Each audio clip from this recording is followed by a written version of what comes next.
təbii ki, istənilən ölkənin qonşuluğunda müharibə qarşı durumu olsa, o ölkəyə bu və ya digər formada təsir edir. Adətən neqativ formada təsir edir. Yəni qaçqınlar gəlir, sərhəddə qeyri-sabitlik olur. Məsəl üçün, hətta hərbi əməliyyatlar zamanı bəzən səhvən qonşuda vurula bilir və yaxud da turist axını azalır. Düzdür, bizim turist kimi bir problemimiz yoxdur. Turist zaten gəlmir bizə. O başqa məsələ. Yəni belə problemlər yaşanır. Amma bununla bağlı Azərbaycanın mövqeyi uzun illərdir var. Yəni bu iqtidarın yürütdüyü siyasət belə beynəlxalq konfliktlərə ümumiyyətlə qoşulmamaqdır. Məsəl üçün deyək, Rusiya-Ukrayna məsələsində bizim mövqeyimiz nədir? Rusiya ilə də münasibətlərimiz yaxşıdır. Ukrayna ilə də. Hə, deyirik, Ukraynanın ərazi bütövlüyünü tanıyırıq, amma Rusiyaya qarşı heç bir sanksiyaya da qoşulmamışıq. Düzdür ya? Elə də İranla Amerika arasında münasibətlər. Baxın, İran bizim qonşu dövlətimizdir. Orada 40 milyon artıq soydaşımız var. Tarixi əlaqələrimiz, mədəni bağlılığımız var filan. Amma Trumpla da bu dəqiqə ən yaxşı münasibətləri olan ölkədir. Və yaxud da Türkiyə ilə dost-qardaş ölkə, eyni zamanda İsraillə də alış-veriş bizi eləyir. Yəni, xarici siyasətdə Azərbaycan özünə düşmən yaratmama xətti tutub və o istiqamətdə də gedir. Və bunu Ceyhun Bayramovdan da qabaq İlham Əliyevin özü dəfələrlə qeyd edib ki, bizim ərazimizdən heç bir zaman İran və yaxud da digər qonşu ölkələrə hücum üçün istifadə edilə bilməz və bu belə də gözlənilirdi zaten. Ceyhun Bayramov ola bilsin aktuallıq olub deyə təzədən cavab verir. Çünki İranda ayrı-ayrı qüvvələr artıq Azərbaycana hücuma başlamışdılar ki, Azərbaycan və zaten İrana bəhanə, yəni Hı. söz lazımdır ki, hətta az qalıb 12 günlük müharibədə söz çıxartdılar ki, dronlar buradan uçub filan eləyib, peşməkən eləyib. Yəni bu dəqiqə adi internet şəbəkəsindən istifadə edib, adi insanlar da baxa bilər ki, təyyarə hardan hara getdi, necə gəlib. Yəni belə bir zamanda Azərbaycan təbii ki, özünün ən böyük qonşularından biri olan İranla arasını vurmaq istəməz. Nə İsrailə buradan imkan verər, nə Amerikaya, nə digərlərinə, nə də Rusiyaya. Məsələn, kimsə buradan Rusiyaya hücum eləmək istəsə, ona da imkan verməz.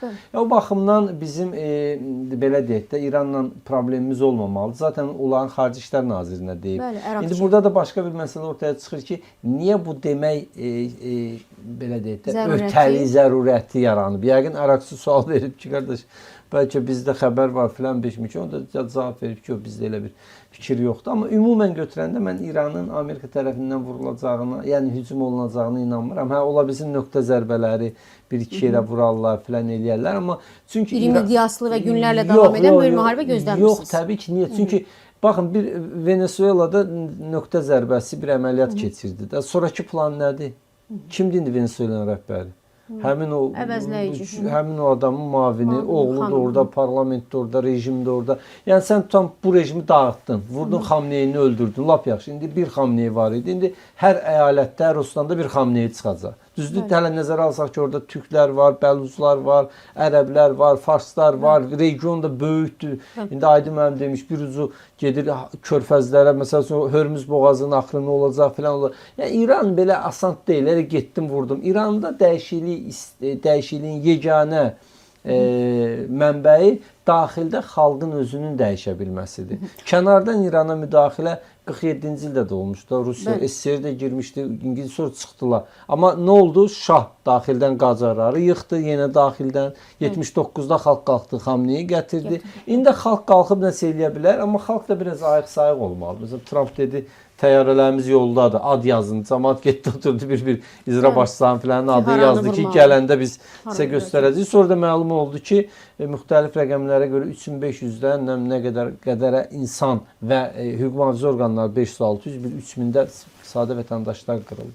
Ya təbii ki, amma burada bir nüansda deyim, düzdür, mən inanmıram orada belə kütləvi axını olsun filan, yəni müharibə olsun, amma oradan bura gələcək axının xeyri də ola bilər əslində. Çünki birinci ölkəni kim tərk edir? Pullular tərk edir. Hara qaçırlar? Yan ölkələrə. Yəni pullarını, investisiyalarını götürüb gəlsələr nə ziyan? Hə, düzdür, burada bizdə bəhanə edib evlərin qiymətini qaldıracaqlar filan eləyəcək bir şey. Amma hər halda bir valyuta daxil olacaq, bir dövrü olacaq. O baxımdan da hərəkətlənmə ola bilər. Ən azı o region, yəni sərhəd rayonlarımız, Lənkəran, Cənub bölgəsi filan. Yəni nə ziyan var? Gəlsin İranlılar orada iş yeri açsınlar, pul gətirsin. O vaxt Türkiyə deyirik, Suriya. Amma bilirsiniz nə qədər Suriyalı iş adamları gəldi Türkiyədə iş yerləri açdılar. Bəli, bəli.